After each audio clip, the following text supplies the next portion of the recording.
Hi, I'm Eileen, and this is my sister Janice. And we unfortunately live in a very haunted house.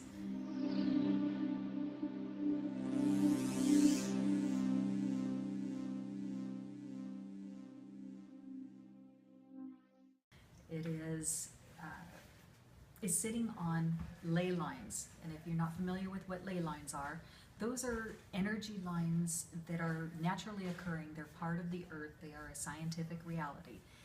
But these energy lines happen to cross in our house, which creates a few problems. Specifically, we have very high EMF readings, which is electromagnetic frequencies, and they are random. And so our house is kind of like a railroad station along the way, and things come through and some pop in and stay, and then they leave. When we first moved in, she was experiencing a lot of these things, and I was a non-believer, absolute non-believer, and I just kept going, yeah, right, whatever, until some things happened. You can touch this antenna here, I'll show you. If you touch this, it sets the lights off. You can do that. Flashlight back on. I said it turns the lights on, it turned that light on. One specific thing that happened to me that was absolutely life-changing was I was standing in front of a mirror. I had a big chow, a big dog, an 80-pound dog, was next to me. And he started backing up and growling. And I really didn't think too much of it. It's like, whatever, still my whatever, until something grabbed me from behind. And I'm standing in front of the mirror, and I can see that there is no one there, but I can feel the hands on my shoulders and at my throat, and it was pushing me down towards the ground. When something like that happens, you can't deny that this exists anymore. It is a life-changing event. What experiences have you had? I've had anything from cabinets, opening, closing, opening, closing, opening, closing, to being scratched. What kind of things have you seen in the Oh my house? gosh. So I was working, doing computer work on my bed, and I got up, set it down, and went around the side of my bed and saw this creature, like a gargoyle looking thing in the corner of the room. And I just backed out of the room. And when I went back in, I couldn't see it any longer, but I got the EMF meters out and a REM pod and checked the room and had astronomically high numbers for the REM pod, for the EMF meter, and the REM pod would go off. So we know it was still there. There would be black shadows at the end of my bed. I had broken my foot, one of the black things, grabbed it and squeezed it, just giving searing pain. I have been paralyzed in bed because of one of the shadow people things that would come up behind me, and for some reason I just can't even move. But all of these things stopped when we saw Dad, and he was able to close the portals that were on the property. And gosh, ever since then we've been able to live a more of a normal life. Live. Without being afraid. So I can't thank Dad enough for what he can do. We appreciate it greatly.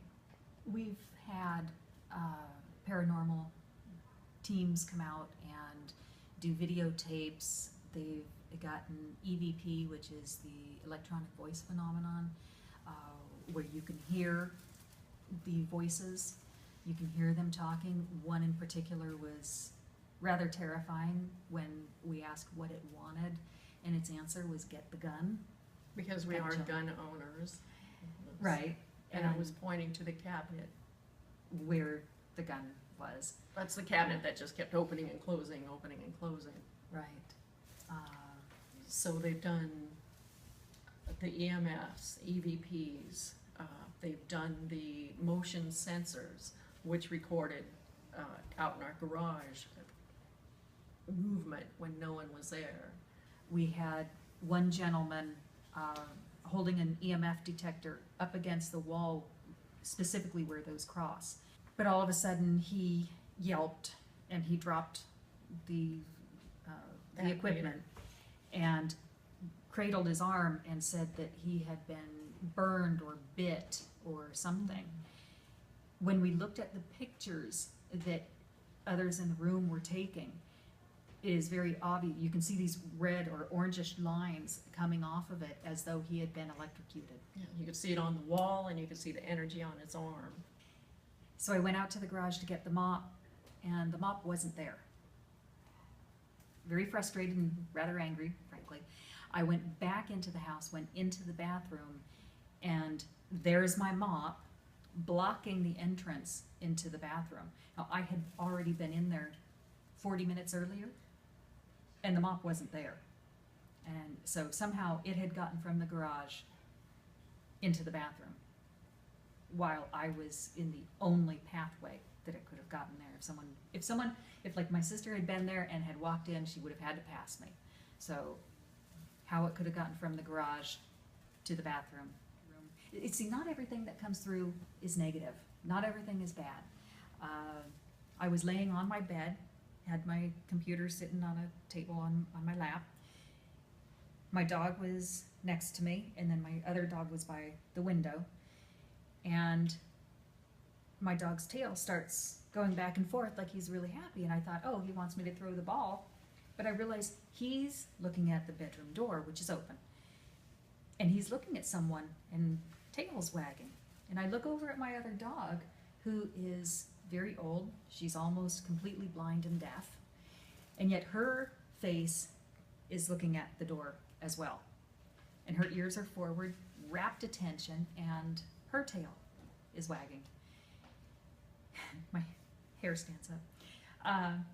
I watched their heads swivel as something came towards me, stood by my shoulder, both of them watching. And then they both watched it go back to the door, back and forth. It went 3 times before it left. And then they both put their heads back down and went to sleep. That night, I woke up to somebody stroking the side of my face like this. It was very gentle, loving.